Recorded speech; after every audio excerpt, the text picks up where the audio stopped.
My name is Michael East. I'm the Managing Director of the Eastcastle Management Group. I started my working life as a trainee chartered accountant with a large city firm, and qualified, of course. One of the clients of that firm was a large shipping company in the city, and they had a big investment in a company called Clarkson's Holidays. And I was asked to move across once I qualified to Clarkson's on a short-term basis. And I went there and started my real working life there and looking at what we were doing in creating new destinations, hotels, and the investment in those.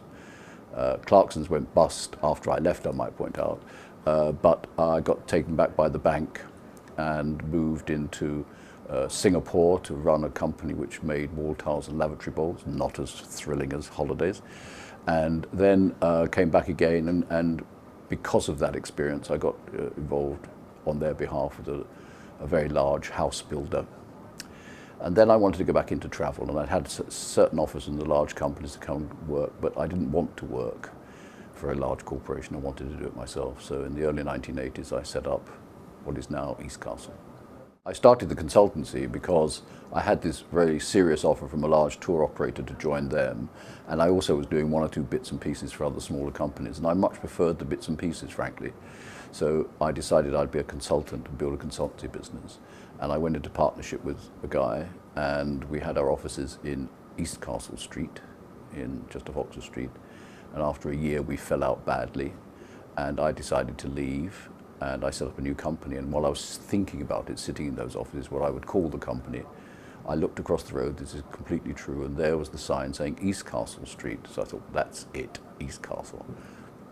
But it's been unfortunate because everybody asked me, who is Mr. Castle? The business of Eastcastle has evolved over the years. The core is still advising companies on strategy, advising companies on how to do better business, I hope. And increasingly over the past few years, a lot of activity in the buying and selling of companies on behalf of owners. Running alongside those companies are three other entities within Eastcastle. Argyle Recruitment, which is a well-known recruitment company, which tends to specialise in the middle and upper end of the marketplace. Kingley Event Management, which is, I think, a very successful event management business, both in creating events for itself, and we have a number of those, and also running other events for other people. I'm off to Cannes next week because we have a big event down there for the duty-free industry. And e-tid. I launched e-tid as TID, Travel Industry Digest, as a hard copy publication, once a week publication, which went out on faxes. Do you remember faxes? And then when the E came along, we created e-tid. It goes out 6 times a week because we have a weekend update, and it goes to about 11,500 people a day. Within Eastcastle, those three businesses, Argyle, e-tid and Kingley, are all growing businesses. Argyle, we are continuing to focus on the upper end of the market in terms of recruitment, and spending a little bit more time now in actually advising companies about the sort of customer, the sort of client that they might want. And that is important, you know. Kingley, we've grown the number of events again. We are increasingly doing more work for third parties because that's good. We have a lot of expertise, experience there, which we're taking to third parties, both within the industry and outside now. And e-tid, we've refocused it quite a lot, and you will see over the next couple of months quite a lot of change within e-tid, not so much in what it presents, but the things it does alongside. It's a wonderful tool for promotion. On the consultancy side, there have been changes in the industry, and as I said before, a lot of the work now is evolving around how do we run our business better rather than buying and selling. Because buying and selling companies has died away for all sorts of reasons over the last couple of years. One, because good companies can't get the money they want for it, because the prices they keep looking at, well, look what he got in 2006, 2007, yes, but you're not going to get those again. And also other companies are looking more to set up their businesses better rather than buy in from the outside.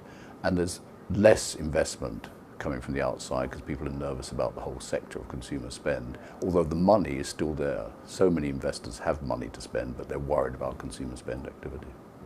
As far as trading trends are concerned, as many of your interviewees have said before, there are lots of good trends out there that are helpful. For instance, holidays are still wanted. If you want want a new motor car and you can't quite afford it, you've got one already, so put it off till next year. But a holiday is difficult to put off till next year because you've lost it for this year. So holidays are still wanted. The holidays are changing in their focus, as many of the big companies have said. So we're getting shorter duration holidays, 10 and 12 nights instead of 14, 5 and 6 nights instead of 7. We're getting all-inclusive holidays, which has been a huge success for many companies who've put that all in now. So people know when they're going away what it's going to cost largely to stay there. And that's really important. And we're getting companies that are making sure their product is different. And that's upgrading trading a lot. And some sectors have done really well. Domestic holidays is hugely important, and unfortunately much of the travel agency side of the business ignores it, and yet there are so many millions of holidays being taken now by happily satisfied people even in the rain, that domestic holidays has been an enormous growth. Other areas like the over 50s market, escorted tours have done very well. Some areas have done poorly, ski. One of the reasons I think ski is done is a typical example of overseas countries now sending far more people abroad from their own countries, like Russia. They go into the marketplace and they're prepared to pay much, much higher prices. This has affected Turkey, which was a huge growth area in the mid-2000s for us. The prices of hotels in Turkey went up because it's become a major Russian destination. And it's now true of all the Asian countries sending people abroad. So we are no longer able to say, if you don't take us, you're going to have an empty bed. I have been asked many times what challenges the industry face at the present time, and they're obvious, consumer spend issues, all of that side. And they will come and go, and we'll all look after them. The biggest single challenge for me is one I think John McEwan raised in his interview with you, and that is that the government is now much more important in what we do, particularly on the domestic side, but in all sorts of APD and the rest. And we talk about ourselves as though we're a single industry approaching the government, and we're not a single industry. The hotel sector is quite different in its needs and wants from the aviation sector, which is quite different, even though it trades with it, with the holiday sector. And so we're not a single industry approaching the government. We are very, very often in dispute with each other, with each other's bits. But getting them together with the government, because there is so much that can be done better at that level for the industry overall, I think is one of the great challenges. And ABTA have done some good work in this area, but a lot more must be done, must be done. And if I can add one more challenge, which is that so many of our businesses are owned by individuals or groups of individuals who've got a time plan in mind to leave, to sell, to get out. And certainly in the 2000s that was relatively easy to do. That's going to be a much harder thing to do over the next 2 to 3 years because, as I said earlier, many of the businesses think they're worth a lot more than they are, and probably they are worth more, but they're not going to get those prices over the next 2 or 3 years. And we had one instance last year when we had a really good price for a business we were selling, and the owner said, but if I invest that money, I'll make less from the investment than I make by sitting in my office doing nothing. So that's a big challenge for a lot of really good people who are looking to get out, and there are lots in the business now, I think, who would have liked to have got out in the last 2 or 3 years and are just sitting there waiting and waiting. And that could be a challenge for those businesses as well if the drive isn't there. I think there's a question in all of this about what am I proud of, what are my achievements? Well, to be honest, where I am is what I'm proud of, not because it's so great, but it is where I want to be. Also, I think the creation of those 3 subsidiary businesses of Eastcastle are very good, and companies like Kingley are excellent. We've had staff that work with us for a long, long time, and that's also great.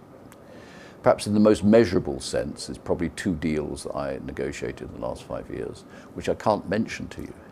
But after you've spent 6 months trying to get some bloke to pay even more for a company that he won't do, and then he does, you go home and go, yes. Then you ring the bank manager. As I said earlier, our industry is well managed. It's so much better, more professionally managed than it was even a decade ago. And that's because we do have some really first-class people running businesses. And also because a lot of activity has been put on their shoulders by governments and everything else. They've had to toe lines. So we've got a really well-managed business overall. When I came into the business, I was perhaps the only qualified accountant around. Everybody else I worked with had started as reps in Benidorm. And that's not true anymore. So if you want to be ahead in this business, you've got to have proper, structured education about the business area, not just go for a repping for 2 years and then come back. For those people who want to come into our business to start up a new company or to buy a company, then you have to be sure that you're not buying it for sex appeal, because so many people came in to travel because it was sexy and fun and frolicky and all of that sort of stuff.